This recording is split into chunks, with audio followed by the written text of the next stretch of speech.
Good morning, everyone, and welcome back to another Road to the Apocalypse. We're going to take a couple minutes to take another look at the development roadmap here. So I'm on the deadlinger.com.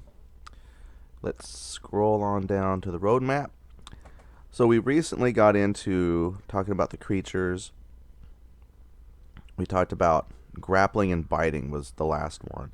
So today, let's talk about friendly NPCs and possibly companions. So friendly NPCs have been planned out and designed but are currently not in the game. We have future plans for companion-style NPCs that will follow you around and help you with goals, complete with limited voice acting. There are currently no plans for survivor compounds or large groups of friendly survivors, but if we meet certain financial goals, that would become a real possibility. Well, I mean, honestly, they don't need to put that last part, because this entire game is really based on financial, financial goals. I mean, that's just any old game. So, I thought that's just kind of made me chuckle there. But let's talk about the NPCs. Now, I think that would be, just fine. I don't know if I need too many NPC humans. And then we got to think about what kind of NPCs are they talking about? Bandits, to supplement the zombies. So you got to worry about bad humans and you got to worry about zombies. Or are you talking about, and I don't know if I would like this so much, but possibly if you put up a trader NPC. Now, see, here's how I think this would work good as an NPC in a game like this.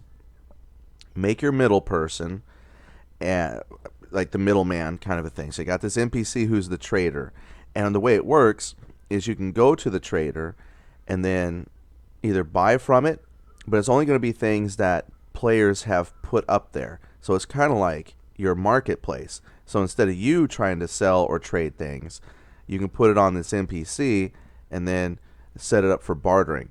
Now that might be difficult because there's not like a currency in the game. So that was just my initial thought. I really don't know how you could set up a bartering type system through there. Like, this might be way more complicated than what they have in mind right now. But you could put up there something like trading this for this. And so if somebody went to that trader NPC and they could see, oh, he wants, Zed's cookies and he's got shotgun shells, that something like that I think would work out pretty cool. That might be a nice big old database nightmare to maintain, but that's an idea for an NPC. Because I just don't want to see too many NPCs, because in my I envision a lot more lonely than just a whole bunch of NPCs that you can run across. I think the NPCs should be very rare if they have them. Whether it's somebody who's holed up in a house, like how much interaction do you want to have with the NPCs? Are we talking like Skyrim interaction, or just, you found somebody in a house who occasionally shoots at zombies? I don't see a big need for NPCs. Now, companions, I don't see a big need for the companions either, for just the same thing. This is supposed to be, a survival thing. But I mean, I could see a follower, because a lot of times in these apocalyptic things, it's the person, and a companion, whether it's a dog, maybe it's a buddy. So I could see a two-person thing. But is your NPC companion going to be more of a mule, just there to carry gear that you find? How good are their combat skills going to be? What skills will they have? Just exactly how needful is it to have a companion? So there's a lot of questions I think I still have as far as bringing in friendly NPCs and companions. The only game that I know of that, well, I won't say the only game, but a game that I had a lot of playtime with that had a companion was Star Wars The Old Republic online role-playing game. And that had a very detailed companion system. And I know that there's BioWare makes a lot of games where you have companions, your Mass Effect and stuff like that. So exactly how much are you going to, incorporate as far as your companion goes? How detailed are you going to make those relationships conversational dialogues. Can you turn to your NPC companion, click on them, and start some kind of scripted conversation? So I don't know how lofty their goals are with that. So I don't know. It doesn't really grab me as much as the other systems so far. Once we know exactly how they plan to put them in, maybe they'll be specific to a biome.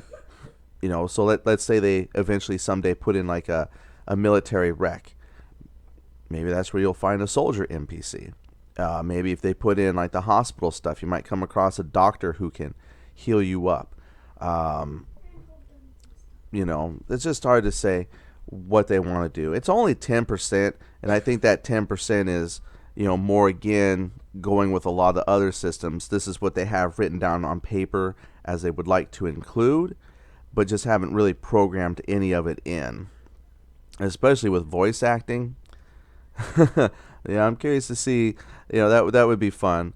Let's see what kind of voice acting they put in, because that's going to make the game real big. Voice files take up a lot of room, and then how to implement that good.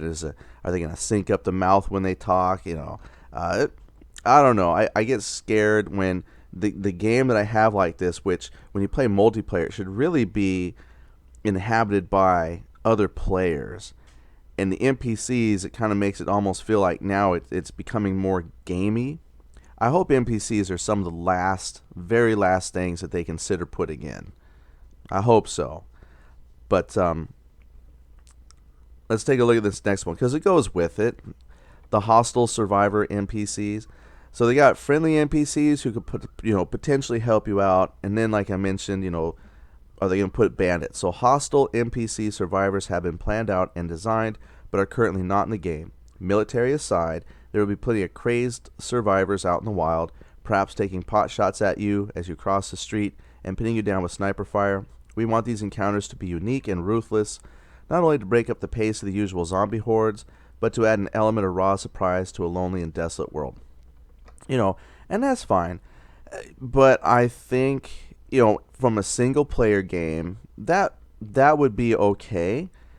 But when you start putting those elements into the multiplayer part, depending on how many people you have per server, the players will take care of that on their own.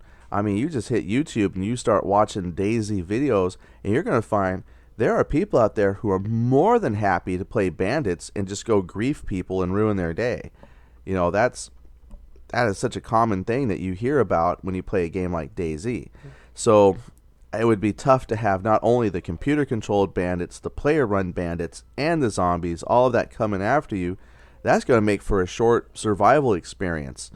I know the idea is to see how long you can survive in a hostile environment, but then at some point, where's the fun in trying to do all of that?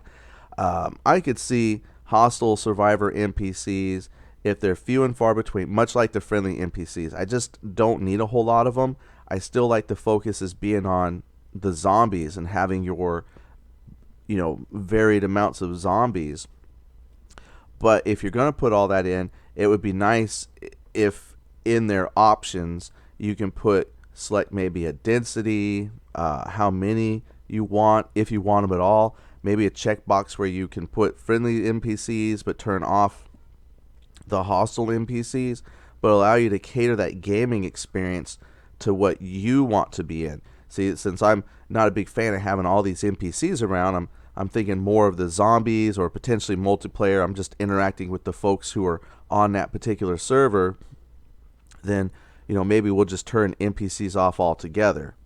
Maybe you turn all the zombies off and you just turn on hostile survivors. So now you're not dealing so much with zombies, but you've changed the focus of the game and made it kind of more of a post-apocalyptic survival. That's true too. I could see that being good if they make all of these options instead of forcing it onto us. I like options. But anyway, that's just some thoughts on the NPCs and companions. Just, where I can't even say where I'd like it to go. Right now, the only thing I know for sure is as long as they are optional and I can turn those on and off, then I'm full support whatever they decide to put in there as far as NPCs. So let me know what you think. Should they have a bunch of NPCs, a few NPCs, no NPCs, make it all optional? Go ahead, share some of your thoughts, and I will talk to you later.